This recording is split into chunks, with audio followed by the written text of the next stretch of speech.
Syederalun masyarakat Dusun Gelanggang, Desa Suak Puntung, Kecamatan Kuala Pesisir, Nagan Raya menolak kedatangan 7 tenaga kerja asing atau TKA asal Cina yang baru tiba Selasa 31 Maret 2020 malam di desa setempat.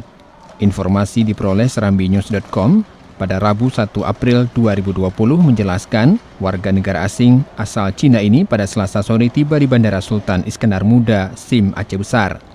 Kemudian mereka melanjutkan perjalanan darat ke PLTU 35 milik swasta di Nagan Raya menggunakan minibus.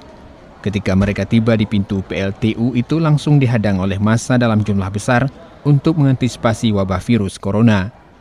Belum diketahui persis warga negara asing asal Cina tersebut apakah mereka pekerja lama di PLTU atau pekerja baru, serta apakah mereka baru melakukan perjalanan dari Jakarta atau dari luar negeri. Namun terkait hal itu, tim gugus tugas penanganan COVID Pemkab bersama Muspika dan Ketua DPRK Nagan Raya serta pihak imigrasi melabuh langsung menuju ke PLTU 34. TKA Cina tersebut kemudian diperiksa suhu tubuh, sedangkan pihak imigrasi memeriksa kelengkapan surat dan identitas mereka. Warga Suak Puntung menyatakan tetap keberatan atas kedatangan TKA Cina tersebut. Warga khawatir mereka akan membawa virus COVID-19, apalagi baru datang dari luar Aceh.